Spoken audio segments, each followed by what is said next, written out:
Hello everyone. This is CS Anidya Saraf, your friend, mentor, and coach for audit. Today I'm going to guide you with the reasons why a student fails in CA inter audit. आखिरकार आप CA inter audit में क्यों fail होते हो, ठीक है. तो 6 reasons मैं आपको बताने वाला हूं and this are the 6 main reasons कि आप इंटर ऑडिट में क्यों फेल होते हो, किस लिए फेल होते हो. अगर आपने इन रीजंस में काम कर लिया ना तो बिलीव मी आप इंटर ऑडिट में कभी फेल नहीं होगे, बल्कि आपको बहुत अच्छे मार्क्स आएंगे. So the reason number 1, you develop a wrong approach towards the subject. आप फर्स्ट डे से ना सब्जेक्ट के लिए गलत अप्रोच डेवलप कर लेते हो, एक रॉन्ग माइंडसेट डेवलप कर लेते हो. You treat the subject as a theoretical subject, you treat the subject as a boring subject. एक थियोरेटिकल सब्जेक्ट है, 100 नंबर का जाके मेरे को एग्जाम देना है. आप इस चीज की वैल्यू नहीं समझते, आप इस चीज की इंपॉर्टेंस नहीं समझते कि यार इंटर्नशिप में मेरा ना पूरा मेरे को ऑडिट करना है. सीए बनने के बाद भी ना सबसे कोर एरिया ऑडिट रहेगा. तो ये सबसे ज्यादा प्रैक्टिकल सब्जेक्ट है, सबसे ज्यादा इंपॉर्टेंट सब्जेक्ट में आता है. तो इसको मैं एकदम लोएस्ट कैटेगरी में नहीं डाल सकता. सिर्फ एक 100 मार्क्स का थ्योरी सब्जेक्ट मान के इसको साइड नहीं कर सकता. That you have to understand.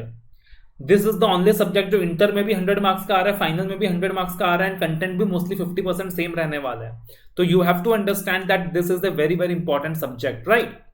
तो पहली चीज कि आपने क्या कर लिया सर, अप्रोच ही गलत डेवलप कर लिया सब्जेक्ट के लिए. गलती आपकी भी नहीं है, प्रॉब्लम यह है कि किसी ने आपको सही अप्रोच अभी तक बताया ही नहीं है. What is the correct approach towards the audit subject, what is the correct approach. आप बस क्लासेस में जाते हो, आपको पढ़ा दिया जाता है, आप घर चले जाते हो. तो करेक्ट अप्रोच समझना बहुत इंपॉर्टेंट है. जो दूसरी वजह है that concepts plus rectification is like two sides of the same coin. अब देखो यार, आपको ये चीज समझनी होगी कि सबसे पहली बार आप ऑडिट कर रहे हो, तो पहली बार आप जब ऑडिट कर रहे हो तो यार कॉन्सेप्चुअल क्लैरिटी बहुत इंपॉर्टेंट है. कोई भी बिल्डिंग बनाने से पहले उसका जो बेसिक स्ट्रक्चर है वो बहुत इंपॉर्टेंट है. वो मजबूत हो जाएगा तो बिल्डिंग कभी गिरेगा नहीं, लेकिन अगर वो कमजोर रह गया तो बिल्डिंग फट से गिर जाएगा. तो कॉन्सेप्चुअल क्लैरिटी इंपॉर्टेंट है. लेकिन सिर्फ कॉन्सेप्चुअल क्लैरिटी से काम चलेगा क्या? बिल्कुल नहीं चलेगा. यू हैव टू अंडरस्टैंड कि अल्टीमेटली इंस्टीट्यूट डिमांड करेगा कि आप सेम लैंग्वेज में आंसर लिख कर भी आए, तो रेक्टिफिकेशन भी बहुत इंपॉर्टेंट होगा. तो you have to work parallelly on conceptual clarity as well as rectification, ठीक है ना.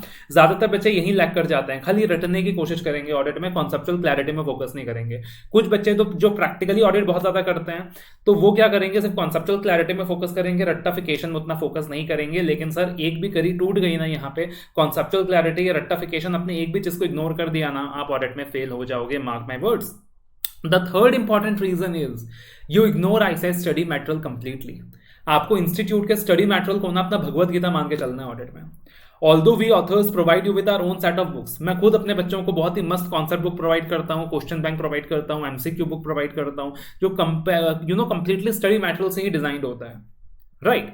एंड हर ऑथर अपने आप में क्या करता है, बहुत मेहनत करता है, बहुत रिसर्च करता है and authentic set of books आपको प्रोवाइड करता है. बट अल्टीमेटली ना जो स्टडी मटेरियल है वो भगवत गीता की तरह है. काफी चीजें ऐसी हैं जो आप सिर्फ स्टडी मैट से ही सीख सकते हो, स्टडी मैट से डेवलप कर सकते हो. कहीं ना कहीं हम अपने कंटेंट को क्रिस्प बनाने के लिए, टू द पॉइंट बनाने के लिए, कभी कभी क्या होता है कि जो बैकग्राउंड का पार्ट होता है, जो थोड़ा बहुत कहानी वाला पार्ट होता है, वो स्टडी मैट से इग्नोर कर देता है कि एग्जाम में नहीं चाहिए. बट अल्टीमेटली क्या होता है, आप जब वो कहानी वाली पार्ट रीड करते हो, आप जब वो बैकग्राउंड वाला पार्ट रीड करते हो, तो उससे आपका ना राइटिंग स्किल इंप्रूव होता है, आपके पास लिखने के लिए ज्यादा मसाला डेवलप होता है, आपके पास लिखने के लिए ज्यादा कंटेंट डेवलप होता है. तो आई स्ट्रांगली एडवाइस कि आप क्लासेस कहीं से भी ले रहे हो, मुझसे ले रहे हो, दुनिया में किसी भी टीचर से ले रहे हो, साथ में आईसीआई के स्टडी मैट को एक बार रेफर जरूर करना है, ठीक है ना. This is the third reason that you fail in audit. एक बार आईसीआई के स्टडी मैट को सिर्फ रेफर जरूर करना है. The fourth thing is practising ICI questions. You don't practise ICI questions. आप रैंडमली क्वेश्चंस प्रैक्टिस कर रहे हो, बट एक चीज ध्यान रखना सर, क्वेश्चंस प्रैक्टिस करना है वो भी आईसीआई वाले क्वेश्चंस प्रैक्टिस करना है, जो भी इंस्टीट्यूट ने क्वेश्चंस दिया, चाहे स्टडी मैट में दिया, चाहे एमटीपी में दिया, चाहे आरटीपी में दिया, तो आपको इंस्टीट्यूट के क्वेश्चंस प्रैक्टिस करने हैं. एंड जब आप क्वेश्चंस की प्रैक्टिस करते हो ना, एक गलती आप करते हो, आप क्वेश्चन देखते हो, आंसर देखते हो, क्वेश्चन देखते हो, आंसर देखते हो, आप आगे बढ़ते रहते हो. बहुत बड़ी गलती कर रहे हो सर. क्वेश्चन देखना है, आंसर को ढकना है, फिर आंसर को अटेम्प्ट करना है. ये प्रैक्टिस आपने डेवलप करनी है, ये आप नहीं करते हो. दिस इज अनदर रीजन कि आपको ऑडिट में उतने अच्छे मार्क्स नहीं आ पाते हैं. The next thing is you don't do written practice. आप लोग रिटन प्रैक्टिस नहीं करते हो. अब देखो एक चीज अपने को समझना होगा कि यार कि अल्टीमेटली आपको एग्जाम में ना 100 मार्क का कंटेंट ना लिखना है, ऑरल वाइवा नहीं है, लिखना है. तो आपका जो रिटन पार्ट है, रिटन प्रैक्टिस है, वो बहुत इंपॉर्टेंट है कि आप लिख के देखें, आप लिख के प्रैक्टिस करें. प्रोफेशनल लैंग्वेज लिखने की हैबिट डालें, प्रोफेशनल लैंग्वेज लिखने की हैबिट डालें, स्पीड की हैबिट डालें, क्योंकि पेपर बहुत लेंथी आने वाला है और एक प्रोफेशनल लैंग्वेज का आपसे एक्सपेक्टेशन रहने वाला है.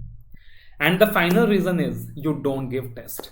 बचपन में जब आप क्लास 10 में पढ़ते थे, 12th में पढ़ते थे, 8 में पढ़ते थे, तो यार इतने अच्छे मार्क्स आते थे अपने को, क्योंकि उस वक्त अपन ना अपनी जो मैम थी वो चैप्टर वाइज टेस्ट कंडक्ट करती थी, 100 मार्क टेस्ट कंडक्ट करती थी, इतने सारे टेस्ट कंडक्ट करती थी, और अपन बहुत ईमानदारी के साथ, डेडिकेशन के साथ अपन टेस्ट दिया करते थे, अपने को अपनी गलतियों का पता चलता था। लेकिन यहाँ आप टेस्ट देना बिल्कुल भूल गए हो, आप सीधा जाते हो एग्जाम हॉल में लिख के आते हो, and there you are bound to do mistakes. तो आई ऑलवेज से कि जो भी गलतियां करनी है, जितनी भी गलतियां करनी है अभी कर लो, ताकि एग्जाम में गलतियां करने की गुंजाइश ही ना बचे, ठीक है ना।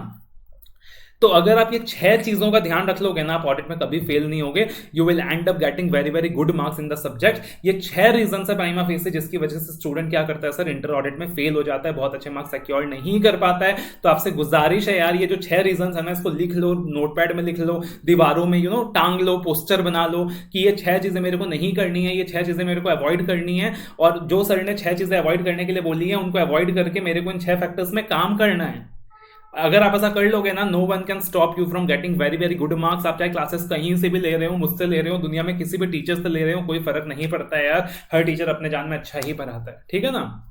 तो ये चीजें आपको ध्यान रखनी है सर। एंड अगर आपको ये वीडियो पसंद आया है तो वीडियो को लाइक करना मत भूलना, शेयर करना मत भूलना, चैनल को सब्सक्राइब करना बिल्कुल भी मत भूलना। All the very best.